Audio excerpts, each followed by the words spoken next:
இன்றைக்கு முதல் பகுதியிலே நீங்க என்ன ஞாயிறு என்று அனுசரித்தீர்கள்? நியாய தீர்ப்பின் ஞாயிறு. இப்ப பாடணும்ல, இயேசு ராஜா வருவார், இன்னும் கொஞ்சம் வளர்ந்தான், மோட்சலோகம் சென்றோம். எத்தனை பேர் மோட்சலோகம் போவோம் நிச்சயத்தை பெற்றிருக்கிறீர்கள்? ஒருவேளை நிச்சயம் இல்லைன்னா இதுவே ஒரு நல்ல நாளாக இருக்கட்டும். ஆண்டவர் நம்மை நிச்சயம் மீண்டுமாக சந்திக்க இருக்கிறார். நாம் எல்லாரும் அவரை சந்திக்க இருக்கிறோம். அது ஒரு பெரிய நம்பிக்கை, அது ஒரு பெரிய திருப்தியான காரியம். ஏன்னா இந்த உலகத்துல அவ்வளவு பிரச்சனைகள். இப்போ நம்ம பார்த்தது போல இந்த உலகமும் சீர்கெட்டு, நம்மை சுற்றி இருக்கிற இந்த சுற்றுப்புற சூழல்லாம் சீர்கெட்டு, இப்படி இருக்கிற சூழ்நிலையிலே இதெல்லாம் இல்லாத ஒரு புதிய வானம், ஒரு புதிய பூமி, அதுக்கு நேரா செல்றோம், ஒரு பிரச்சனையும் இல்லை, நம்முடைய எல்லா பிரச்சனைகளுக்கும் விடிவு அங்கே உண்டு அப்படின்ற ஒரு பெரிய நம்பிக்கையை தருவது இயேசுனுடைய வருகை, அந்த நியாய தீர்ப்பு. அப்ப நியாய தீர்ப்பை சந்திக்க நம்ம ஆயத்தமாயிருக்கிறோமா? அதனால்தான் நமக்கு இந்த காரியங்கள் எல்லாம் கொடுக்கப்பட்டிருக்கிறது. புவியை சீர்படுத்துவோம், நம்மை சீர்படுத்துவோம். புவியை சீர்படுத்தி நம்மை சீர்படுத்தி விட்டால் நிச்சயமாகவே இந்த நியாய தீர்ப்புக்கு நாம் ஆயத்தமாகலாம், இல்லையா? அப்படி நம்புறவங்களும் ஒரு அல்லேலூயா சொல்லுங்க. நம்ம புவியையும் நம்ம சீர்படுத்தணும், நம்மையும் சீர்படுத்தணும். நிறைய நேரம் நம்மை சீர்படுத்துறதுக்கு தான் நிறைய டைம் கொடுக்குறோம், புவியை குறித்து நம்ம யோசிக்கிறது இல்லை. 2 வாரங்களுக்கு முன்பாக கோவாவுக்கு ஒரு ஊழியத்தின் காரியமாக சென்றிருந்தேன். அங்கே நாங்கள் கடற்கரையில பெண்களாக நாங்கள் 3 பேர் போகும்போது ஒரு பெண் என்னோட இருந்தவள் அது தண்ணிக்குள்ளேயே காலை வச்சு அப்படியே நெடுக நடந்து போயிட்டு இருந்தோம். இப்போ அதுல நிறைய பாட்டில்கள், பிளாஸ்டிக்குகள். அவன் என்ன பண்ணா, உடனே கொஞ்சம் வெட்கப்படாம அதை எடுக்க ஆரம்பிச்சா. நல்ல வேளை அவளுக்கு கொஞ்ச நேரத்துல ஒரு பிளாஸ்டிக் கவரும் கிடைச்சிருச்சு, சாக்கு மாதிரி தண்ணி பேக் கிடைச்சுன்னா ரொம்ப சந்தோஷம். அதை தூக்கிக்கிட்டா. ஆண்டி இதை நான் பிடிங்க சொல்லிட்டு அந்த பேக்கை வச்சுட்டு பிறகு அந்த முழு வாக்கிங் நாங்கள் போகும்போது அவ்வளவு அங்கே கிடைக்கிற எல்லா குப்பைகளையும் கொஞ்சம் கொஞ்சமா எடுத்து போட ஆரம்பிச்சா. அதுக்குள்ள இந்த ஒரு சின்ன காரியம் என்ன வித்தியாசத்தை உண்டாக்கிற போகுது அப்படின்னு நான் யோசிச்சேன். ஆனா மனசுல எனக்கு நல்ல தெளிவு வந்துச்சு. அந்த பீச்ல அநேக வாலிபர்கள், குடும்பங்கள் அநேகம் இருந்தாங்க. அவங்க பார்க்கும்போது என்ன நினைப்பாங்க, இவ்வளோ வாலிபர்கள் இதை செய்யறாலே, அடுத்ததும் நம்ம இப்படி ஒரு குப்பையை போடும்போது நம்ம என்ன பண்ணணும், யோசிக்கணும், நம்ம எவ்வளவு தப்பு செய்யறோம் அப்படின்னு ஒரு உரைச்சிச்சுன்னா அதுவே ஒரு நல்ல பாடமாக இருக்கும். ஆகவே நம்மால் இயன்றதை நாம் செய்ய முடியும் இல்லையா? அந்த மாதிரி சிறிய காரியம், ஒரு குப்பையை பார்க்கும்போது நம்ம எடுத்துட்டோம்னா நம்ம அடுத்ததும் இந்த குப்பையை போடக்கூடாதுன்னு நம்ம பார்க்குற ஒருவர் அதை கற்றுக்கொள்வார். ஏனென்றால் நாம் அந்த அளவுக்கு மாசுபடுத்தி விட்டோம் இந்த உலகத்தை. நாம் சீர் செய்ய வேண்டும். ஏனென்றால் நம் வாசிக்கிட்ட ஒரு பகுதியிலே புதிய வானம் புதிய பூமி என்றெல்லாம் நாம் பார்த்தோம். இந்த புதிய வானம், இந்த புதிய பூமி, நாம் வாழ்கிற இந்த பூமியே சீர்பட்ட ஒரு பூமியாக இருக்கலாம். நமக்கு இதுக்கு விடை தெரியாது, நிச்சயத்துலதான் நிறைய விடை கிடைக்கும். ஒருவேளை இதை நாம் சீராக நாம் பார்க்க வேண்டுமானால் இந்த புதிய பூமி புதிய வானத்தை சீர்படுத்தும் பணியிலே ஆண்டவரோடு நம்மையும் இணைத்துக் கொள்ள வேண்டும், இல்லையா? ஆகவே அந்த பெரிய பங்கு நமக்கு இருக்கிறது. நித்தியம்தான் நிறைய ரகசியங்களை நமக்கு சொல்லும். புதிய வானம் என்றால் என்ன, புதிய பூமி என்றால் என்ன, அது நிச்சயமாக இருக்கிறது. அது வரைக்கும் ஊர்ஜிதம், இல்லையா? புதிய வானம் புதிய பூமி. இப்ப நம்முடைய பங்கு என்ன? நம்மால் இயன்றதை நாம் செய்யலாம். So somewhere we'll have to start. கண் பார்க்கறத செய்வோம், யோசிக்கிறத செய்வோம். அவை புவியையும் சீர்படுத்த வேண்டும், நம்மையும் சீர்படுத்த வேண்டும். நம்மை சீர்படுத்த வேண்டிய காரியத்திலே நமக்கு அழகாக தமிழ் லுத்திரன் திருச்சபை சார்பாக நமக்கு நல்ல வேத பாடங்களை கொடுத்திருக்கிறார்கள். பெண்கள் ஐக்கிய சங்கத்தின் கடைசி காசின் ஐக்கிய ஆராதனையாகவும் இது நடந்து கொண்டிருக்கிறது. ஆகவே நமக்கு நல்ல பாடங்களை, நல்ல வேத பகுதிகளை அவர்கள் தந்திருக்கிறார்கள். அவர்கள் கொடுத்திருக்கிற ஒரு சங்கீதம் 147வது சங்கீதத்திலே 7 முதல் 20 வசனங்கள், சாம் 147 7 to 20. அது நீங்க முழுசுமா நீங்க போய் பார்த்தீங்கன்னா எல்லாம் அந்த கிரியேஷனை பத்தி கடைசியான சங்கீதங்களையே நீங்கள் பார்த்தீர்களானாலே இந்த 147 48 எல்லாம் அந்த சிருஷ்டிப்பை குறித்து சொல்லப்பட்டிருக்கும். வானங்களே, ஆகாய விரிவுகளே, நீங்கள் ஆண்டவரை துதியுங்கள் என்று அந்த சங்கீதக்காரன் அந்த இயற்கையை, நம்மை சுற்றி இருக்கிற அழகான இந்த ஆண்டவரின் சிருஷ்டிப்பை ஒன்றாக கூப்பிட்டு அவர் சொல்லுவார், நீங்கள் எல்லாரும் ஆண்டவரை துதிங்கள். எல்லாம் சிருஷ்டிப்பை குறித்து அழகான வசனங்கள். 147வது சங்கீதத்திலே ஒரே ஒரு வசனத்தை மாத்திரம் நான் வாசிக்கிறேன், அந்த அர்த்தத்தை நாம் எடுத்துக் கொள்வதற்காக. சங்கீதம் 147 8 பாருங்கள். அவர் வானத்தை மேகங்களால் மூடி பூமிக்கு மழையை ஆயத்தப்படுத்தி மலைகளில் புல்லை விளைவிக்கிறார் என்றெல்லாம் அழகாக அவர் படைப்பின் காரியங்களை சொல்லுகிறார். அவர் மிருக ஜீவன்களுக்கும் கூப்பிடுகிற காக்கை குஞ்சுகளுக்கும் ஆகாரம் கொடுக்கிறார். இப்படி அந்த இயற்கை குறித்த காரியங்கள் சங்கீதத்திலும் யோபின் புத்தகத்திலும் அதிகமாக நாம் காணலாம். ஆகவே நமக்கு அதிலே நிச்சயமாக ஒரு பங்கு உண்டு. இந்த இயற்கை விசேஷமாக ஆண்டவர் படைத்த இந்த படைப்புகளிலே ஒரு படைப்பு மரம். மரத்தை நீங்கள் எடுத்துக்கொள்ளுங்கள். நான் எப்பொழுதும் நினைப்பேன், பெண்கள் மரங்களை போன்றவர்கள். சாலமோன் ஒரு வசனத்தை இப்படியாக சொல்லுகிறார், உன்னத பாட்டு. அது ஒரு காதலன் காதலிக்குரிய ஒரு அழகான படைப்பு. அப்படிதான் அதை வாசிக்க வேண்டும். அதில் பெரிய அர்த்தங்களை நாம் எடுத்துக்கொள்வது எவ்வளவு தூரம் சரி என்று எனக்கு தெரியவில்லை. நிச்சயமாக அது ஒரு லவ் ஸ்டோரி. அங்கே சாலமோன் தனது காதலியை எதோடு ஒப்புமைப்படுத்துகிறார்? உன்னத பாட்டு 7:7 தனது காதலியை ஒரு பனை மரத்துடன் ஒப்பிடுகிறார். பனைமரம், பனைமரம் எத்தனை பேர் பார்த்திருக்கீங்க? நெல்லை பகுதிகளிலே நிறைய பனைமரம் இருக்கும். பனைமரத்தை பார்த்தோன்னே நான் சொன்னேன்னு உங்களுக்கு என்ன நினைவு வருகிறது? பனைமரத்தோட அழகா இருக்கான்னு சொல்றாரு. மற்ற காரியங்கள்லாம் சொல்ல வேண்டாம், நொங்கு சொல்ல வேண்டாம், ஹைட்டு. எங்க ஊர் பக்கம் சொல்லுவாங்க, நான் வளர்ந்த நனைஞ்ச பனை மாதிரி இருக்கிறாங்க. எது? பனை மட்டும் கருப்பு இல்ல, நனைந்த பனை. அப்படின்னா என்னது? கருப்பிலும் கருப்பு. அது அப்படின்னு சொல்லி கருது. எப்படி? நனைந்த பனை போல கருப்பா இருக்காங்க. சாலமோன் தன் காதலியை பனை மரத்துடன் ஒப்பிடுகிறார். Dark is beautiful. அப்படி மூமெண்ட் இருக்கு. Dark is beautiful. அந்த கருத்தை நான் சொல்லிட்டேன். வாலிப பிள்ளைங்க இருக்கீங்க, வாலிப பசங்க இருக்கீங்க, பெற்றோர் இருக்கீங்க. நம்முடைய தேர்வு, நம்முடைய பிள்ளைகளுடைய திருமணங்கள் இதெல்லாம் வரும்போது நம்முடைய வேல்யூஸ் எப்படி இருக்கு நீங்க பார்த்துக்கணும். ஆகவே மரங்கள், பெண்கள் மரங்களை போன்றவர்கள். இங்கே ஒரு ஒப்புமையை பார்த்தோம். ஒரு தேசத்தை காப்பாற்ற மரங்களை காப்பாற்ற வேண்டும். அது உண்மைதானே? மரம் இருந்தாதான் நமக்கு என்ன கிடைக்கும்? மழை கிடைக்கும். நம்ம வீட்டையும் நாட்டையும் காப்பாற்ற பெண்களை காப்பாற்ற வேண்டும். வீட்டையும் நாட்டையும் காப்பாற்ற பெண்களை காப்பாற்ற வேண்டும். பெண்கள் சந்தோஷமா இருந்தாங்க, வீடே சந்தோஷமா இருக்கும். பாத்துக்கீங்களா?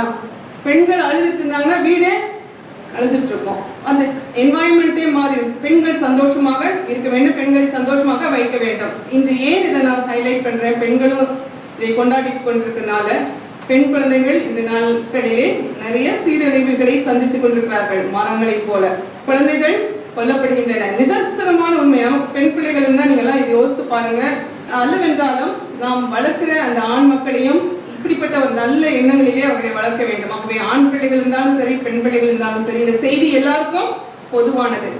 பெண் குழந்தைகள் கொல்லிமலை பகுதிகளிலேயே நாங்கள் ஊழியத்துக்கு கடந்து சென்றிருக்கும் போது நம்ம பார்த்துக்கிறோம். பெண் குழந்தை பிறக்கும் போது சட்டி பனையில போட்டு மலை உச்சியிலிருந்து உருட்டி விட்டுறாங்க. இந்த பெண்ணே செய்வதற்கு தூண்டப்படுகிறாள் என்றால் அவள் எந்த அளவுக்கு நொந்து போய் இந்த பெண் ஒரு லயபிலிட்டியாக, செலவீனமாக, அவளோட அசட்டாக நினைக்கப்படவில்லை. நிறைய பேருக்கு ஆண் பிள்ளை தான் சொத்து. என்ன குழந்தை பிறந்திருக்கு, பொம்பளை பிள்ளை, பையன் பிறந்திருக்கு, அந்த டோன்லயே ஒரு வித்தியாசம் இருக்கும்.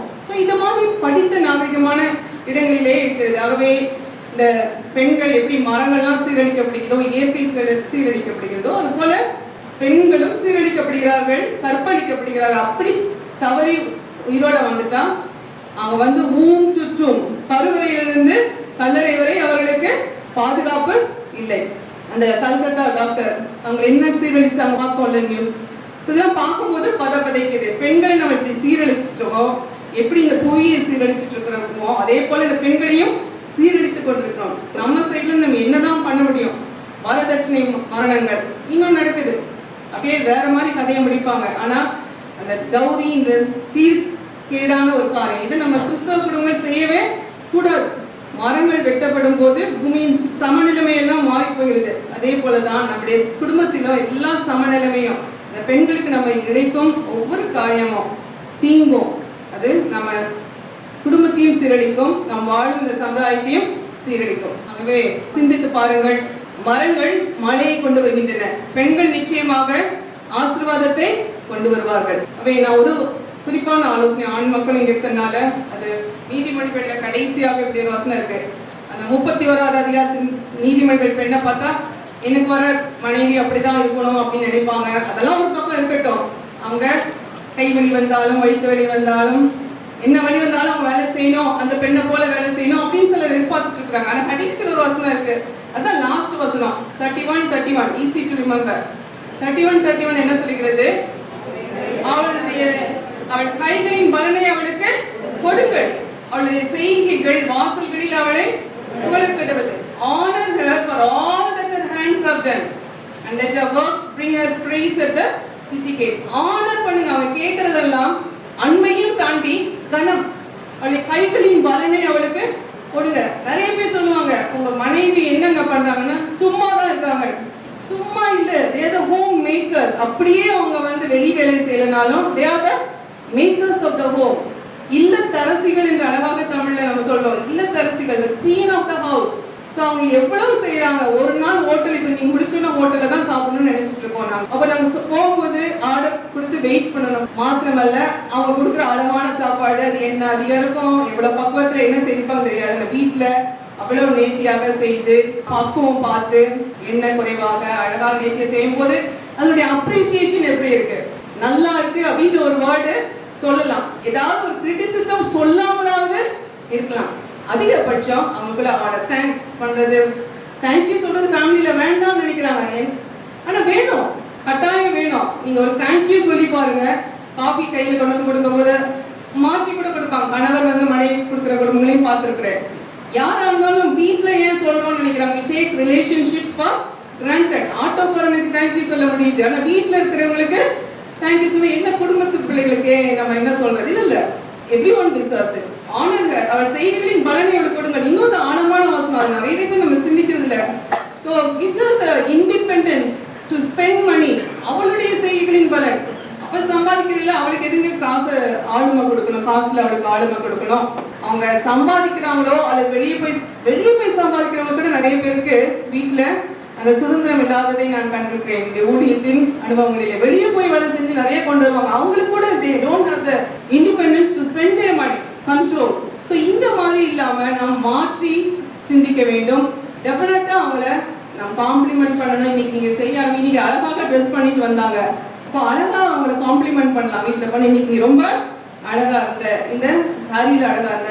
எப்படி இந்த நம்மை சுற்றி இருக்கிற இந்த காரியங்கள் நமக்கு வந்து இந்த இயற்கை விசேஷமாக மரங்கள் ஆசீர்வாதத்தை கொண்டிருக்கிறதோ, பெண்கள் நம்முடைய குடும்பங்களுக்கு ஆசீர்வாதத்தை கொண்டு வருகிறார்கள். அவர்களை நாம் கனப்படுத்துவோம், நம்மை சீர்படுத்துவோம். இப்படி ஒரு அழகான ஒரு சகோதரி குறித்து சில காரியங்களை நான் சொல்லி நான் கடந்து செல்ல விரும்புகிறேன். நமக்கு கொடுத்துக்கிற அடுத்த பகுதி அப்போஸ்தலர் 9வது அதிகாரத்திலே இருக்கிற ஒரு அழகான பெண். அப்போஸ்தலர் 9 வசனங்கள் 36 முதல் 42 வரை. யார் இந்த பெண்? அப்போஸ்தலர் 9 36 முதல் 42 வரை சொல்லப்பட்டிருக்கிற பெண் தொற்காள். இந்த தொற்காளை குறித்து 3 காரியங்களை சொல்ல விரும்புகிறேன். நன்றாக மனதில் வைத்துக் கொள்ளலாம். இந்த தொற்காளை குறித்து நான் சொல்லும்போது ஒரு தலைப்பதுக்கு நான் கொடுக்க விரும்புகிறேன். உன் கையில் இருப்பது என்ன? What is in your hand? பெண்கள் மட்டும் நான் சொல்லல, நான் ஆண்களுக்கும் சேர்த்து தான் சொல்றேன். நம்ம சேர்ந்து உட்கார்ந்துருக்கோம் இல்லையா? So what is in your hand? உன் கையில இன்னைக்கு இருக்கிறது என்ன? நம்மை சீர்படுத்த வேண்டும் என்றால், உலகத்தை சீர்படுத்த வேண்டும் என்றால் what is in your hand? அப்படி எடுத்துக்கொள்ளுங்களேன். இது முத பழைய ஏற்பாட்டில் எந்த இடத்துல பார்க்கிறோம்? யாரிடம் சொன்னது what is in your hand? உன் கையில் இருப்பது என்ன என்று யாரிடம் சொன்னார்? மோசேயிடம் கர்த்தர் சொன்னார். உன் கையில் இருக்கிறது என்ன? that was asked to a man. அப்ப அவர் என்ன சொன்னார்? என் கையில இருக்கிறது ஒரு கோல். ஏன் அவருக்கு கோல் இருந்துச்சு? அது அவருடைய பணி. ஆடு மாடு மேய்க்கிறவர். ஆகவே அவருக்கு என்ன இருந்தது? அவர் கையிலே கோல் இருந்தது. அவர் சொல்றாரு இந்த கோல் தான் இருக்குது, வேற ஒண்ணுமே இல்ல. ஆண்டவர் பெரிய மாஸ்டர் பிளான கொடுக்கிறார். நீதான் இந்த மக்கள் எல்லாம் விடுவித்து கானான் தேசத்துக்கு போனார். நடக்கவே நடக்காத காரியம். ஆண்டவர் சொல்கிறார் இந்த பெரிய ப்ராஜெக்ட் பிளான் எல்லாம் கொடுத்தாங்க. What is in your hand அப்படின்னு கேட்கிறார். உன் கையில இருக்கிறது என்ன?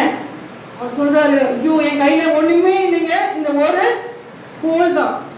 the least coin பத்தி நம்ம பார்த்துருக்கோம். அந்த விதவை கையில இருந்தது கடைசி காசு, இவருக்கு இருந்தது அந்த கோல். ஆனா அந்த கோல் தான் இந்த கடைசியாக அவர் எல்லா பிரயாணங்களையும் முடித்து இந்த மக்களை கானான் தேசத்துக்கு கொண்டு போற வரைக்கும் பல அற்புதங்களை செய்வதற்கு எதுதான் பயன்படுத்தப்பட்டது?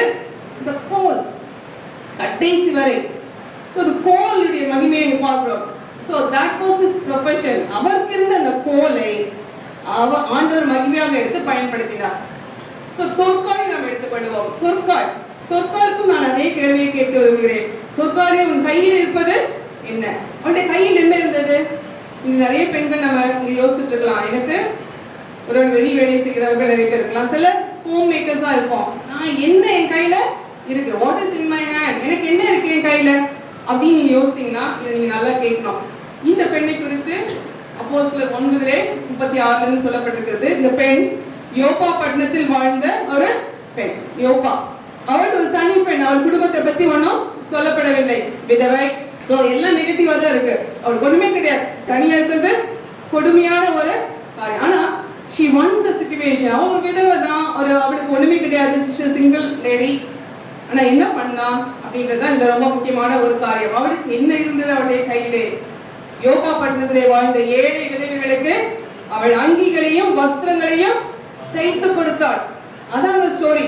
She was able to use what she had. கையில என்ன இருந்துச்சு? அப்போ தைக்கிறதுக்கு என்ன இருந்தது? ஒரு ஊசி. அன்னைக்கு பெரிய டெக்னாலஜி இல்ல, பெரிய மெஷின்ஸ் இருக்காது. இன்னைக்கு பட்டல் பண்ற மாதிரி டெக்னாலஜி கரண்ட்ல கூட ஓடுது டெய்லரிங் மிஷின், ஒண்ணு கிடையாது. அவளுக்கு இருந்தது ஒரு ஊசி. அந்த ஊசியை வைத்து அவள் என்ன செய்தாள்? அங்கிருந்த விதவை பெண்களுக்கெல்லாம் she was able to reach out. எப்படி பண்ணா? அவங்க ட்ரெஸ்ஸை தைச்சு கொடுத்தா. அவ்வளவுதான். இந்த தொற்கால் இந்த பெண்ணுக்கு ஒரு பெயருக்கு உள்ள அர்த்தம் என்னென்று அறிஞர்கள் சொல்கிறார்கள், வேத அறிஞர்கள் சொல்கிறார்கள். அழகியமான். அழகிய உடனே நிறைய பேருக்கு அழகு என்பதை ஒரு வித்தியாசமான கண்ணோட்டத்தில் பார்க்கிறார்கள். அழகு என்பது என்ன? பெயர் அழகியமான். அவளுடைய சீரிய கல்தைய வகை பெயர் தபித்தாள். So she had 2 names. பைபிளே போட்டிருக்கு. தொற்கால் என்ற தபித்தாள், சீரிய கல்தைய பெயர். ஒரு எபிரேய மொழியிலும் இவருடைய பெயரை இப்படியாக எழுதி வைத்திருக்கிறார்கள். அதே டிரான்ஸ்லேஷன் சிபியால். சிபியால் என்பது பழைய ஏற்பாட்டிலே யோவாசின் தாயாரின் பெயர் சிபியால். சோ விரும்பி அவருடைய பெற்றோர்கள் அதை வைத்திருக்கலாம். ஏனென்றால் யோவாஸ் ஒரு நல்ல ராஜா, அவனை வளர்த்த ஒரு நல்ல தாய் சிபியால். ஆகவே அப்படியாக அவருடைய பெற்றோர் விரும்பி அந்த தொற்கால் தபித்தாள் என்ற சிபியாலை அவர்கள் வளர்த்திருக்க கூடும்.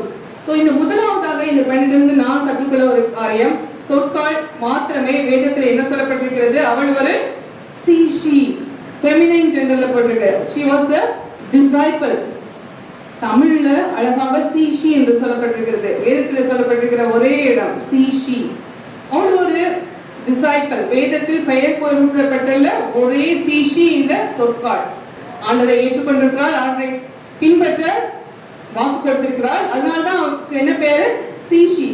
Who is a disciple? The one who opts to follow Jesus Christ. ஆண்டவரை பின்பற்ற நாம் கை தூக்கிட்டோம், நாம் நடைபயணத்தில் இருக்கோம். அவெல்லாம் யார்தான்? சீஷர்கள். அப்படி ஒரு பெண், அவள் ஆண்டவரை பின்பற்ற தீர்மானம் செய்தவள். ஒருவேளை சுவிசேஷகனாக பிலிப்புவின் மூலமாக ஆண்டவரை ஏற்றிருக்கலாம்.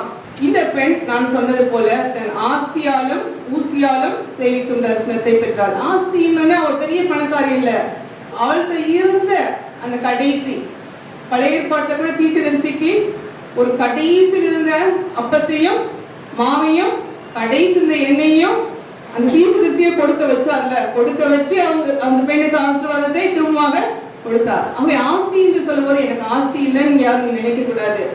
பைபிள்ல சொல்லப்பட்டிருக்கிற இந்த கதைகள் எல்லாம் அவங்களுக்கு ஒண்ணும் இல்லாதவங்க தான் கொடுத்தாங்க. சோ இங்கே இந்த பெண் அவள் தன் ஆஸ்தியாலும் தன் ஊசியாலும் ஆண்டவரை சேவிக்க தரிசனம் பெற்று அவருடைய ரட்சிப்பினர் சீஷி என்று சொல்லும்போது இந்த நற்செய்திகளை பற்றி நம்ம வாசிக்கும் போது ஒரு சின்ன ஒரு அலர்ட் மெசேஜ். உலகமெங்கும் நற்பணிகள் என்ற பெயரிலே பல காரியங்கள் நடந்து கொண்டிருக்கிறது. இவளும் ஒரு நற்பணியை செய்தால், சுவிசேஷத்தை டைரக்டா சொன்னா அப்படின்னு இங்க சொல்லப்பட்டில்ல. அவள் செய்ததெல்லாம் ட்ரெஸ் தைச்சு அந்த ஏழை விதைகளுக்கு கொடுத்தாள் என்றுதான் அந்த கதை வருகிறது. ஆனா நம்ம இங்க என்ன பார்க்கிறோம்? அவளை ரட்சிப்பின் அனுபவம் அவளை நற்செய்திகளை செய்ய தூண்டி இருக்கிறது. யாக்கோபுடைய புத்தகத்தை பார்த்தீங்கன்னா எப்படி ரட்சிப்பின் அனுபவமும் விசுவாசமும் நற்செய்திகளும் அது பின்னி பிணைந்ததாக இருக்கிறது என்று நீங்கள் காணலாம். காசுடைய 2 சைடு மாதிரி, ஒரு சைடு விசுவாசம் இருந்தா அடுத்த சைடு என்ன இருக்கும்? கிரியை இருக்கும். சோ விசுவாசிக்கிறவர்கள், ஆண்டவருடைய பிள்ளைகளா இருக்கிறவர்கள் நற்கிரியைகளை செய்யாமல் இருக்க முடியாது. சோ இங்கே இந்த பெண் அப்படியாக ஆண்டவரை ஏற்றுக்கொண்ட ஒரு பெண் நற்செய்திகளை செய்கிறார். ஆனால் தான தர்மங்களோ நற்செய்திகளோ இறைவனிடமிருந்து நமக்கு எந்த தகுதியும் பெற்றுத்தராது. அதை மாத்திரம் நாம் செய்வோமானால் கர்த்தர் நம்முடைய இருதயத்தை முதல்ல அவர் பார்க்கிறார். அதன் பிறகுதான் நம்முடைய தாளந்துகள். அதையும் நல்லா ஞாபகம் வச்சுக்கணும், நம்முடைய இருதயம். சோ நற்காரியங்கள் செய்பவர்கள் எல்லாரும் ஆண்டவருடைய சீடர்களும் அல்ல. இதில் நம்ம போட்டு விட்டுறக்கூடாது. நீங்க உலகத்தில் இருக்க எல்லா நற்செய்திகளை செய்கிறார்கள், ஆனால் சீடர்கள் அனைவரும் நற்காரியங்களை செய்ய வேண்டும். ஏனென்றா ஒரு வசனம் சொல்லப்பட்டிருக்கிறது, என் நாமத்தினாலே ஒரு கலசம் தண்ணீர் கொடுத்தவன் தன் பலனை அடையாமல் போவான். அங்க நல்லா கவனிக்கணும், இயேசுவின் நாமத்தினாலே நாம் ஒரு கலசம் தண்ணீர் கொடுக்கும் போதுதான் நற்பலன் கிடைக்கும். ஆனா அந்த நற்செய்திகளை செய்யும் போது நீ யாருடைய பேரில் அதை செய்கிறாய்? என் நாமத்தின் நிமித்தம் உங்களுக்கு ஒரு கலசம் தண்ணீர் கொடுக்கிறவர்கள் தான் அந்த பலனை அடையாமல் போவதில்லை. சோ நம்ம எந்த நற்செயலை செய்யும் போதும் இயேசுவின் நாமத்திலே அதை நாம் செய்கிறோம். நீங்க வாயில சொல்றீங்களோ இல்லையோ, but give it in the name of Jesus. ஆண்டவருடைய பேர்ல அதை செய்யுங்க. அப்பதான் அதுக்கு பலன் கிடைக்கும். இல்லைன்னா நீங்க உலகத்துல நிறைய பார்க்கணும்ல, சோசியல் மீடியால எவ்ரி ரிலிஜன் practices giving, எல்லாருமே செய்யறாங்க. அது அவங்களுக்கு நமக்கும் என்ன வித்தியாசம்? ஆகவே இந்த பெண் அவளோட she primarily she was a follower of Christ. So இந்த நற்செயல்களை காணும் போது ஆண்டவர் என்ன சொல்கிறார்? மத்தேயு 5:16 வசனம் இருக்கிறது, எடுக்க வேண்டாம், நான் வாசிக்கிறேன். மனுஷர் உங்கள் நற்கிரியைகளை கண்டு பரலோகத்தில் இருக்கிற உங்கள் பிதாவை மகிமைப்படுத்தும்படி உங்கள் வெளிச்சம் அவர்கள் முன்பாக பிரகாசிக்க கடவுது. எதுக்காக இதை செய்யறோம்? So the reiteration of the fact என்னன்னா, நம்ம நற்செயல்களை செய்யும் போது ஆண்டவருடைய நாமம் மகிமைப்படுகிறது. ஏன்னா ஆண்டவருடைய சீஷர்களாக நீங்க அதை செய்யும் போது நீங்க செய்கிற எல்லா நல்ல காரியங்களும் ஆண்டவரை தான் பிரதிபலிக்கிறது, ஆண்டவருக்கு அந்த மகிமை செலுத்துகிறது. செய்யும் போது பகட்டாகவும் செய்யக்கூடாது என்ற ஒரு வார்னிங் எச்சரிக்கையும் இருக்கிறது. மத்தேயு 6:1 மனுஷர் காண வேண்டும் என்று அவருக்கு முன்பாக உங்கள் தர்மத்தை செய்யாதீங்க. இவ்வளவு வார்னிங் இருக்கு. நல்ல செயல்களை செய்ய வேண்டும். என்னன்னா இன்னைக்கு கருப்பொருளே அதுதான். தொற்பாலுக்கு அவளுடைய வெயிட்டேஜே என்னதான், அவள் செய்த நல்ல காரியம். ஆனால் அவள் ஒரு சீஷியாக இருந்து அதை செய்தாள். ஆண்டவருடைய சீஷர்களாக இன்னும் மாறாத ஒரு நிலைமை நமக்கு யாருக்காவது இருக்குன்னா, இன்றைக்கு நாம் ஆண்டவருடைய சீஷர்களாக மாற வேண்டும். அவரை பின்பற்ற நாம் முடிவெடுக்க வேண்டும். இயேசுவின் பின்னே அவருடைய பிள்ளைகளாக நாம் செல்வதுதான் நமக்கு முதலாவதாக பாக்கியமாக இருக்கும். இரண்டாவதாக, நான் இந்த தொற்காலை நான் அழகிய பெண் என்று நான் சொல்கிறேன். she was a beautiful lady போட்டிருக்குதா அப்படி என்னமோ அங்க பழைய பாட்டு பகுதியில் நிறைய இடத்துல நீங்க வாசித்திருப்பீங்க. பெண்கள் ஆண்கள் எப்படி வர்ணிக்கப்பட்டிருக்கிறார்கள்? அவர்கள் மிகவும் அழகா இருந்தார்கள். யாரெல்லாம் அப்படி ஞாபகம்? எஸ்தர் ரூபவதியா இருந்தார். ராகேல் அவ்வளவு அழகு. ஆனால் மெய்யாலோ அவளுக்கு கண்ணுல கூச்சம். எப்படி ஒரு எக்ஸ்பிளனேஷன் பாருங்க. அவங்க ரொம்ப அழகா இருந்தா, ஆனா இவங்க அழகா இல்லை. சோ அப்படி பைபிள்ல நிதர்சனமாக உள்ளதாக சொல்லப்பட்டிருக்கிறது. But we have a learning there. அங்கேயும் ஒரு படிப்பினை நமக்கு இருக்கிறது. ஆண்களை குறித்து அப்படி சொல்லப்பட்டிருக்கு இல்லையா? ரொம்ப உயரமா இருந்தார் ஒருத்தர், தூரத்துலனால அவரை கண்டுபிடிச்சிடலாம், அவ்வளவு அழகா இருந்தார். யார் அது? இந்த ஆண்மகன் சவுல். இன்னொருத்தருக்கு நிறைய முடி இருந்துச்சு. இன்னைக்கு வாய்ஸ் ரொம்ப ஆசை நிறைய முடி வைக்கணும்னு. அவர் முடி நிறைய வச்சு கடைசியில் என்னாச்சு? முடி மாட்டிக்கிச்சு. அப்சலோம். அவ்வளவு அழகாக இருந்தார்கள் என்று வர்ணனை, அவ்வளவு அழகாக வர்ணனை. புதிய பாட்டிலே யாரை குறித்தார் இப்படி வர்ணனை இருக்கிறதா? மரியாள் தான் முத நம்ம பார்க்கிற பெண்மணி. புதிய ஏற்பாட்டிலே ஒரு பெரிய கேரக்டர். அவங்க ரொம்ப அழகாக இருந்தாங்க அப்படின்னு இருக்கா? பழைய ஏற்பாட்டில் அவ்வளவு வர்ணனைகள் பார்க்கணும் அல்லவா? இல்ல. சோ the progressive way அந்த புதிய ஏற்பாட்டில் பார்க்கும்போது ஒரு இடத்துலயுமே ஒரு பெண்ணை அந்த வெளியரங்கமான அழகை குறித்து அங்க சொல்லப்படவில்லை. இது நம்ம கற்றுக்கொள்ள வேண்டிய ஒரு உண்மையான காரியம். ஏன்னா இந்த பியூட்டின்றது இன்னைக்கு ஒரு பெரிய இஷ்யூ. கடைசி வரைக்கும் அழகாவே இருக்கணும்னு சிலர் எதிர்பார்க்கிறாங்க இல்லையா? ஆனா வசனம் என்ன சொல்லப்பட்டிருக்கிறது? சௌந்தரியம் வஞ்சனை உள்ளது, அழகும் வீண். இங்கிலீஷ்ல பியூட்டி இஸ் ஃப்ளீட்டிங் அப்படின்னு போட்டிருக்கு. ஃப்ளீட்டிங்னா என்ன? ஃப்ளீட்டிங்னா மாறி போகும். இது தெரியலையே. பெண்களும் அதுக்காக கஷ்டப்பட்டு நம்ம எப்படியாவது நம்ம அந்த பியூட்டியை தக்க வைக்கணும் அப்படின்றதுல ஒரு பெரிய ஆசை.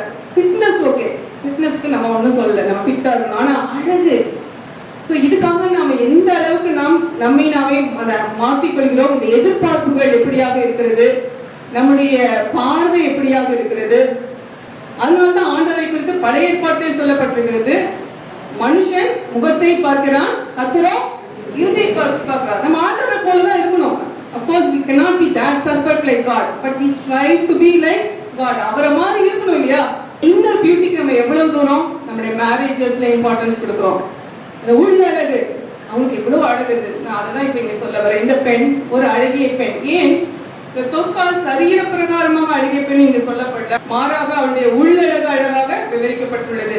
நன்மை செய்கிறவராக சுற்றி தந்த நம்ம இயேசு கிறிஸ்துவ போல அழகிய கண்கள் அவளுக்கு இருந்தது. என்ன அழகிய கண்? லேயாள போல கூச்ச பார்வை இவளுக்கு அழகிய கண்கள் அல்ல. அவள் பார்த்த பார்வையிலே தேவையை அவளால் பார்க்க முடிந்தது. என்னால் என்ன செய்ய முடியும்? அந்த விதவைகளுக்கு என்னால் என்ன செய்ய முடியும்? என் கையில் என்ன இருக்கிறது?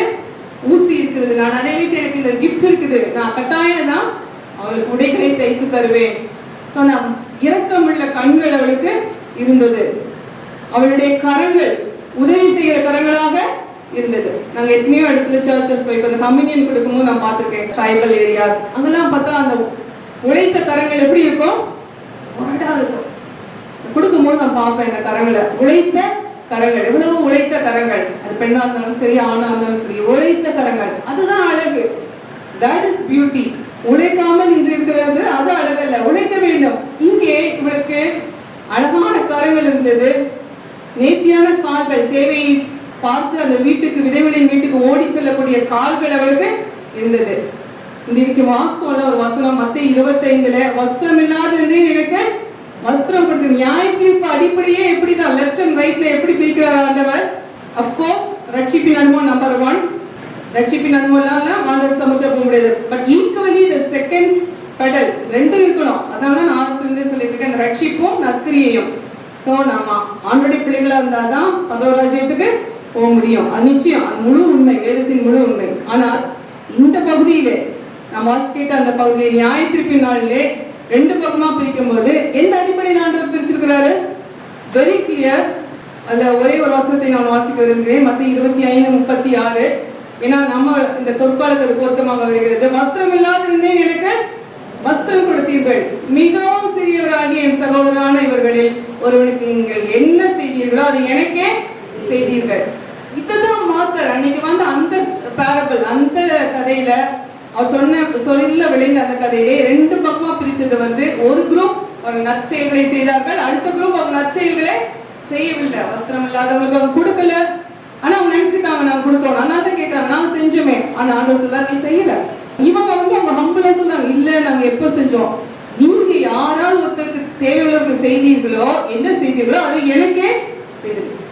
That is how it is. So இங்கே பொற்கால் அவள் வஸ்திரம் இல்லாதவர்களுக்கு வஸ்திரத்தை கொடுத்தார். So இது நியாய தீர்ப்புல டெஃபினட்டா வருங்க. இந்த மார்க்கர் வரும். இல்லைன்னா பைபிள்லயே அதை எழுதி வச்சிருக்கு. ஸோ ஆண்டவர் நிச்சயமாக இந்த விதத்திலே நம்மை நியாயம் தீர்ப்பார். கிறிஸ்துமஸ் கொண்டாட ஆயத்தமாகிறோம். எப்படியாவது நம்முடைய அவுட்ரீச் வித்தியாசமாக இருக்க போகிறது. நானும் என் கணவரும் நேற்று இன்றும் அதுதான் நாங்கள் பேசிட்டு இருந்தோம். நம்ம சர்ச்சஸ் எந்த அளவுக்கு நம்முடைய கிறிஸ்துமஸ் அவுட்ரீச் எப்படி இருக்க போகுது. கிறிஸ்துவின் முதல் வருகையை பற்றியே இன்னும் அறியாதவர்கள், அந்த கிறிஸ்துமஸை பற்றி அறியாதவர்கள் இருக்கிறார்கள். நம்ம இன்னைக்கு 2ஆம் வருகையை பற்றி நம்ம நியாய தீர்ப்பின் ஆராதனை என்றெல்லாம் நாம் கொண்டாடி கொண்டிருக்கிறோம். ஆனால் அவருடைய 1ஆம் வருகை, 2ஆம் வருகை எதை குறித்தும் அறியாத மக்கள் இந்த எத்தனை பேர் இருக்கிறாங்க.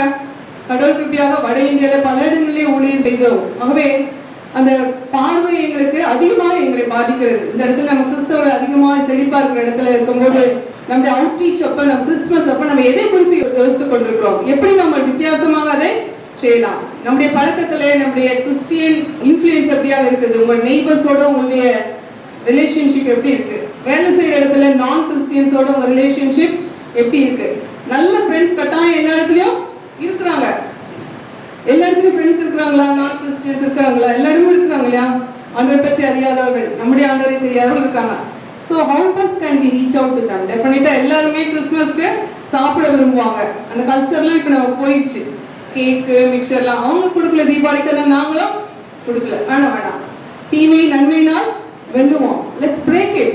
பழைய கல்ச்சர் அதை செய்வோம். பழைய கலாச்சாரம் சுற்றி இருக்கிறவங்களுக்குலாம் என்ன கொடுக்கலாம், பழைய முறைப்படி நாம் பலகாரங்களை கொடுக்கலாம். அன்பின் அடையாளங்கள் ஆட்டோமேட்டிக்கா அவங்களுக்கு ஒரு பிரச்சனை வரும்போது நம்மை நாடி அவர்கள் வருவாங்க. That's how it is. அவங்க ஜெப குறிப்பு கேட்பாங்க. நல்ல உணவை கூட கொடுக்கலாம். படித்தவர்கள் படியாதவர்கள் எல்லாருக்குமே இந்த மெத்தட் ஒர்க் அவுட் ஆகும். Everybody loves food and fellowship. எல்லாருமே சாப்பிட சேர்ந்து நீங்க ஹையர் லெவல்ல யோசிச்சு பாத்தீங்கன்னா நான் கிறிஸ்டியன் ஃப்ரெண்ட்ஸ் சாப்பிட்றதுக்கு எங்கேயாவது கூட்டிட்டு போகலாம். கிறிஸ்துமஸ் ஃபெலோஷிப்பா செய்யலாம், நீங்க செய்து கொடுக்கலாம். இப்படி கிஃப்ட்ஸ், சின்ன சின்ன கிஃப்ட்ஸ் அவங்களுக்கு கொடுக்கலாம். எந்த கிஃப்ட் கொடுத்தாலும் எல்லாருக்கும் சந்தோஷம் தானே. சின்ன கிஃப்ட் வாங்க நமக்கு எவ்வளவு சந்தோஷமா இருக்கு. அப்ப அவங்களுக்கு அந்த ஒரு கிஃப்டை கொடுத்தா அவங்க ரொம்ப சந்தோஷமா. நீ கடவுளை பற்றி டைரக்டா ஒன்றும் சொல்லக்கூட அவசியமே இல்லை. But the days will help you on the go. போகும்போது சும்மா அன்னைக்கு இவ்வளவு அன்பாக இருக்காங்களே, எப்ப நம்ம அவங்ககிட்ட இந்த கதை சொல்லுவோம், நம்முடைய காரியத்தை சொன்னா அவங்க உதவி செய்வாங்க. இப்படியாக அது டெவலப் ஆகும். ஆகவே கட்டாயம் நாம் இந்த கிறிஸ்துமஸ் காலங்களெல்லாம் ஆண்டவருக்கு மகிமையாக இதை செலவழிக்க வேண்டும். நம் உடை உடுத்துவதிலோ நம்மளே சாப்பிட்டு சாப்பிட்டு சாப்பிட்டு ஏற்பட்டு இருக்கிறதுலையோ நமக்கு எந்த பிரயோஜனமும் இல்லை. இப்ப இங்கே இந்த பெண் அழகிய பெண், இந்த அழகிய பெண் அவளுக்கு அந்த நீதிமொழிகள் 21 ஒரு வசனம் இருக்கிறது. அதே போலவே இவளுக்கு என்ன இருந்தது, தன் கைகளை ராட்டினத்தில் வைக்கிறாள், அவள் விரல்கள் கதிரை பிடிக்கும் கரங்களை குறித்து சொல்லப்பட்டிருக்கிறது. சிறுமியானவர்களுக்கு தன் கையை திறந்து ஏழைகளுக்கு தன் கரங்களை நீட்டுகிறார். கையை பார்த்துக்கோங்க, கையில் இருக்கிறது என்ன உங்களுக்கு கேள்வி நிற்கும். சிறுமியானவர்களுக்கு தன் கையை திறந்து ஏழைகளுக்கு தன் கரங்களை நீட்டுகிறாள். கையை திறந்து பஸ்ஸை திறக்க முடியுதா? ஏழைகளுக்கு கரங்களை நீட்ட முடியுதா? இந்த பெண்ணுக்கு செய்யறது அந்த உரிமையும் இருந்தது, அதையும் பாராட்டி ஆக வேண்டும். அந்த ஆண் ஆதிக்க கலாச்சாரத்தில் அவள் அதை செய்திருக்கிறாள். சிறுமியானவர்களுக்கு தன் கையை திறந்து ஏழைகளுக்கு தன் கரங்களை நீட்டி இருக்கிறாள்.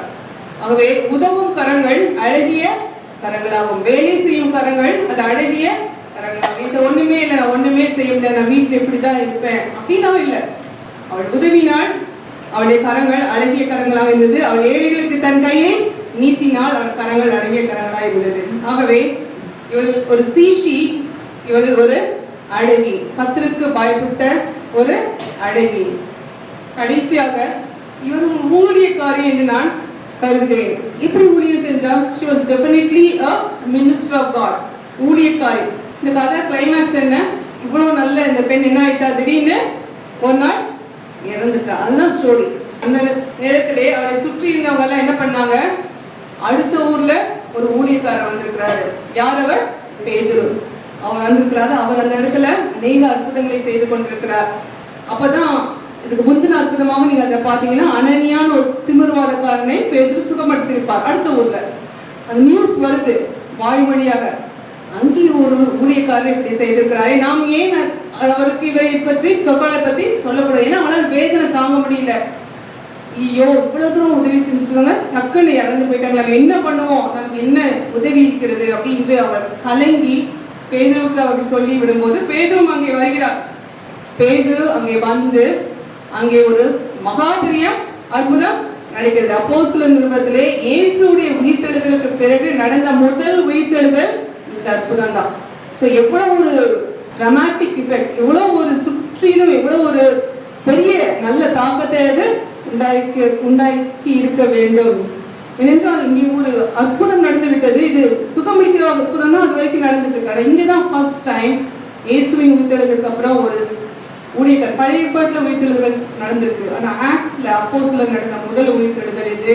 அவை இந்த ஒரு பெரிய அற்புதம் அந்த சுற்றி உள்ள இடங்களிலே ஒரு பெரிய பாதிப்பை ஏற்படுத்தியது. அங்கே என்ன சொல்லப்பட்டிருக்கிறது? வசனம் 41, இந்த அற்புதத்தை கேட்டு அந்த சுற்று வட்டாரத்தார் எல்லாரும் அநேகர் கர்த்தரிடத்தில் விசுவாசம் உள்ளவர்களானார்கள். அநேகர், அந்த டீம், அந்த பெண்கள் டீம் எல்லாம் சேர்ந்து ரியாக்ட் பண்ணி உடனே பேருக்கு சொல்லி வரவழைச்சு, அவங்களும் செய்யலைன்னா இது நடந்திருக்காது இல்லையா? So that was a team work. திடுதிப்புன்னு எழுந்து இந்த தொக்கால் அவை அந்த எதிர்பார்த்துக்கவே மாட்டா, இமேஜின் பண்ணிக்கவே பார்த்துருக்க மாட்டா.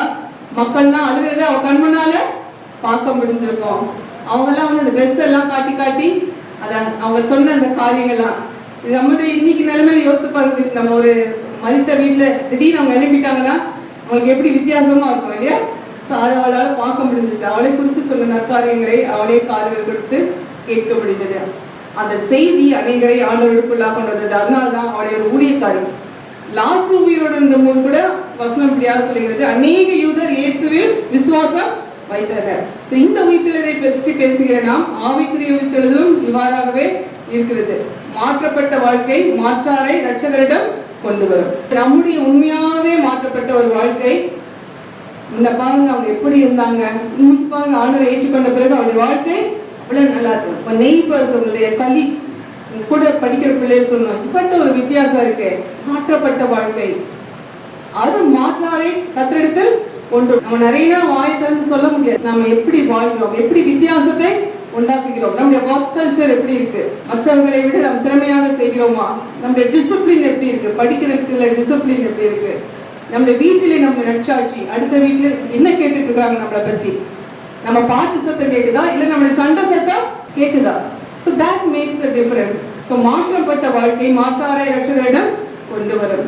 அவ இத்தனை அழகாக இந்த பெண்ணை குறித்து நிறைய காரியம் சொல்லப்பட்டிருக்கு. லாஸ்ட்ல ஒரு ரெஃபரன்ஸ் அதை மட்டும் சொல்லி இருக்கிற ஆண்களையும் உற்சாகப்படுத்துகிறேன். லாஸ்ட் பர்சன் என்ன சொல்லியிருக்கு, அங்கே பேதுரு சீமோன் என்ற ஒரு மனிதனத்திலே தங்கிவிட்டார். அதுக்கப்புறம் தான் நடந்த அற்புதம் கொர்நேலியின் அற்புதம் அடுத்த சாப்டருக்கு போவோம்.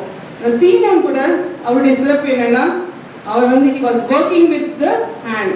தோல் 18 சீமோன். அந்த குறிப்பெல்லாம் பைபிள் அழகா கொடுக்கப்பட்டிருக்கு. சும்மா சீமோன் சொல்லலாம்ல, தோல் 18 சீமோன் ஒர்க்கர். ஸோ அதனால தான் நீங்க நம்ம கற்றுக்கொள்ள வேண்டிய ஒரு பாடம், what is in your hand, உங்க ஒர்க். அதனால தான் நாங்கள் அதிகம் அவங்க யோசிப்போம். இந்த புல்பிட்டை விட ரொம்ப பவர்ஃபுல்லானது ஒர்க் புல்பிட் தான். Profession is the pulpit. அது பேசும். ஏன்னா நாங்கள் எல்லா இடமும் வந்து இந்த மாதிரி பேச முடியாது. யார் பேசப்படும்? ப்ரொஃபஷன், போஸ்ட், ப்ரிவிலேஜஸ் எல்லாமே powerful platforms to tell the gospel. அப்படி என்ன செய்யணுமோ அதுதான் பிரசங்க பீடம். இந்த சீமோன் தோல் 18 இருந்தார். அவங்க வீட்டில் தான் வச்சு அந்த தரிசனம் பேதுருக்கு கிடைக்குது. ஸோ ஊழியக்காரர்களை அரவணைக்கிற ஒரு மனுஷனாக இருக்கிறார். ஸோ ஆண்களாக இருந்தாலும் பெண்களாக இருந்தாலும் மோசை குறித்து பார்த்தோம், இங்கே சீமோனை குறித்து பார்த்து முடிச்சிருக்கிறோம். நடுவில் ஒரு பெண்ணை குறித்து அழகாக விலாவரியாக பெண்கள் நியாயம் இருக்கிறதுனால விலாவரியாக பார்த்தோம். தொற்காள். அவை நம்முடைய நிலைமை இன்று எப்படியா இருக்குது? ஆண்டவர் உங்களையும் என்னையும் பார்த்து அதை கேட்கிறார். உன் கையில் இருக்கிறது என்ன? இவளை அந்த தெபோராளை போட்டு ஒரு பெரிய வீர கணையாக நாம் இல்லாமல் இருக்கலாம். ஆனால் நம்மகிட்ட இருக்கிறதே நம்ம ஆண்டவரிடம் கொடுப்போம். ஒரு சின்ன உதாரணத்தை மாத்திரம் நான் சொல்லிவிட்டு முடிக்க விரும்புகிறேன். ஆண்டவருடைய சமூகத்தில் ஒரு அழகிய பெண், எனக்கு எந்த இடத்துல போனாலும் அவளை பற்றி நான் எல்லா இடத்துலையும் சொல்லுவது வந்து அழகிய பெண். இப்போ நான் அழகிய பெண் சொல்லும்போது உங்களுக்கு வித்தியாசமாக யோசிப்பீங்கல்ல. ஸோ அவங்க சிறு வயசுலேயே எங்கள் வீட்டில் வேலை செய்ய வந்தாங்க. வேலையின் மூலம் ஆண்டவரை கனப்படுத்தின ஒரு பெண். அவங்களுக்கு ஒரு ப்ராப்ளம் இருந்திருக்கு. என்னன்னா, அவளுக்கு பெண் குஷ்டம் இருந்துச்சு. அந்த பெண் குஷ்டம் அவளுக்கு எந்த இடத்துக்கும் போய் சரியாகலைன்றனால அவளை திருமண வாழ்வின் ஆரம்ப நாட்கள் கணவனும் உதிரி தெளிகிற சூழ்நிலையில எங்கள் வீட்டுக்கு வந்தப்போ நாங்கள் ஒன்றுமே சொல்லலை. அதுதான் நான் திரும்ப சொல்லிட்டு இருக்கேன். சுவிசேஷம் நாங்கள் ஒன்றும் சொல்லலை. சின்ன பிள்ளை கதை தான். நான் சின்ன பிள்ளையா போது நான் கேட்ட பெற்றோர் மூலம் கேட்ட செய்தி. சுவிசேஷம் விட்டு நாங்கள் ஒன்றும் சொல்லவில்லை. ஆனால் அவர்கள் எங்களை பார்த்து கொண்டே இருந்திருக்காங்க. பார்த்துட்டு நாங்கள் மசூதிக்கு போயிட்டோம், நாங்கள் வந்து கோயிலுக்கு போயிட்டோம். எங்கே போய் இந்த பெண் புருஷன் எனக்கு சரியாக என் புருஷனும் என்னை விட்டு வைப்பாட்டிகள் பின்னால சென்று விட்டார், நான் என்ன செய்வது என்று சொல்லி அவங்க இப்படிதான் சொன்னாங்களாம். இவங்க கும்பிடுற சாமி உண்மையான சாமியா இருந்தா எனக்கு என்ன கிடைக்கணும்? சுகம் கிடைக்கணும், அவ்வளவுதான். அவங்களும் சொல்லி அவங்க ஜோம் பண்ணி இந்த சாமி எனக்கு சுகம் கொடுக்கட்டும் அவ்வளவுதான் கேட்டாங்க. சொல்லி ஜோம் பண்ணிட்டே இருக்கிறாங்க. ஒவ்வொரு நாளும் அவர்களுக்கு அந்த பெண் குஷ்டம் அது பரவி இருந்த உடம்பு முழுவதும் பரவி இருந்தது, சுருங்கி கொண்டே வந்து கொண்டிருக்குது. ஒரு நாள் கம்ப்ளீட்டா இந்த வெண் குஷ்டம் படிப்படியாக சரியாகி 100% அவங்களுக்கு சுகம் கிடைத்தது. அல்லேலூயா. சோ இப்படி ஒரு அற்புதத்தை பெற்ற அந்த சகோதரி அவங்க என்ன செஞ்சாங்க? அவங்களால என்ன செய்ய முடியும்? ஸோ அந்த ஸ்டோரி அப்படிதான். நம்பர் 1 அவங்க அற்புதத்தை பெற்றாங்க. அவங்க பிள்ளையா மாறினாங்க. சர்ச்சுக்கு எங்களோட வர ஆரம்பிச்சாங்க. அவங்க வந்து படிப்பு இல்லாம ஒரு கிராமத்துல இருந்தாங்க. ஒண்ணுமே தெரியாது அவங்களுக்கு, படிப்பதே கிடையாது. ஸோ அவங்க தெரிஞ்சதெல்லாம் அவங்க கற்றுக்கொண்டதெல்லாம் இந்த ஜெபம் தான். ஸோ அவங்களுக்கு ஒரு விசேஷமான ஒரு பிராரத்தை ஆண்டவர் கொடுத்திருந்தார், ஒரு ஆவியான அனுக்கிரகத்தை கொடுத்திருந்தார். ஒரு 4th ஸ்டாண்டர்ட் படிக்கும் போது நடந்த சம்பவம் தொடர்ந்து அந்த சகோதரி வாழ்க்கை. எங்கள் வீட்டில் இருந்தாங்க. அவங்க நைட்டு ஜோம் பண்ணிட்டு இருந்தாங்க. ஜோம் பண்ணிட்டு இருக்கும்போது நான் வெளியே சென்றவன் எதுக்காக ஜோம் பண்ணாங்க அப்படின்ட்டு அப்படி போய் எட்டி பார்த்த போது அவங்க வித்தியாசமாக ஜோம் பண்ணிட்டு இருந்தாங்க. எப்படி ஜோம் பண்ணிட்டு இருந்தாங்கன்னா, ஆண்டவரே ஆர்டிக் தேசத்தை சந்தியம், அண்டார்டிக் தேசத்தை, கிரீன்லாண்ட் அப்படிலாம் சொல்லிட்டு இருக்காங்க. எனக்கு ஒண்ணுமே புரியல. எனக்கு அப்படியே கூஸ் பம்ப்ஸ் சொன்னால புல்லரிக்குது. என்னது இது, உங்களுக்கு ஒண்ணுமே தெரியாதுன்றாங்க. கிராமத்துல இருந்து வந்திருக்காங்க. இவங்க என்ன பண்றாங்க? இங்க பெரிய பெரிய வார்த்தைகள் எல்லாம் சொல்லி ஜோம் பண்றாங்களே அப்படின்னு சொல்லிட்டு அவங்க டிஸ்டர்ப் பண்ணவும் முடியல. ஏன்னா அந்த அளவு அழுது நெடு முழங்கால இருந்து ஜோம் பண்ணிட்டு இருக்காங்க. காலையில கேட்டேன், என்ன ஜோம் பண்ணிட்டு இருக்கீங்க, எப்படி ஜோம் பண்ணீங்க அம்மா அப்படின்னு கேட்டதுக்கு அவங்க சொன்னாங்க, நான் அப்படி ஜோம் பண்ணு, நான் கண்ணு எனக்கு ஆண்டவர் தான் அது என்ன பண்ணாரு வெளிப்படுத்தாங்க. எனக்கு தெரியல, என்னையும் அறியாம எனக்குள்ள ஒரு வல்லமை அது ஆண்டவர் எனக்கு கற்றுக் கொடுத்தனால நான் சொன்னேன். திருப்பி கூட எனக்கு என்ன தெரியாததை சொல்ல தெரியாது என்று சொன்னாங்க. எனக்கு அன்னைக்கு ஒரு நல்ல பாடம், இள வயதிலேயே. ஆகவே இந்த ஒரு பெண்ணுக்கு இவ்வளவு ஒரு வல்லமையான ஒரு காரியமா அப்படின்னு சொல்லி வேந்து பின்னாட்களிலே இந்த கதையுடைய தொடர் எப்படின்னா, பின்னாட்களிலே நாங்கள் குடும்பமாக கல்கத்தாலே பணி செய்து கொண்டிருந்தோம்.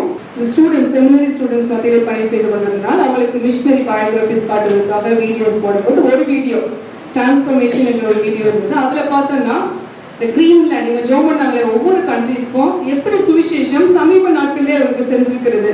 கிரீன்லாண்ட், அண்டார்டிக் இதெல்லாம் கேட்கும்போது எனக்கு ரொம்ப ஆச்சரியமாக இருந்தது. மீண்டுமாக ஒரு சிலிப்பு, உடல் சிலிப்பு. இப்படி ஆண்டவர் இப்படிப்பட்ட பெண்களை ஊக்கம் செய்து அவர்களுக்கு இருந்த அந்த தாளந்துகளை பயன்படுத்தி இப்படி ஒரு மாற்றத்தை கொண்டு வந்திருக்க கூடும் என்று நினைச்சு பார்க்கும்போது என் வாழ்க்கையே ஒரு புரட்டி போட்டு ஒரு அவங்களுக்கு அழகுன்னா அவங்க அப்படி சொன்ன உழைக்கும் கரங்கள், அப்படிதான் அவங்க கரம் இருக்கும், பயங்கரமான உழைக்கும் கரங்கள். அவங்க உடம்பு மாலிஷ் பண்ணாங்கன்னா அவ்வளவு நல்லா இருக்கும், அந்த பக்கம் அவ்வளவு அழகான ஸ்ட்ராங் ஹேண்ட்ஸ்.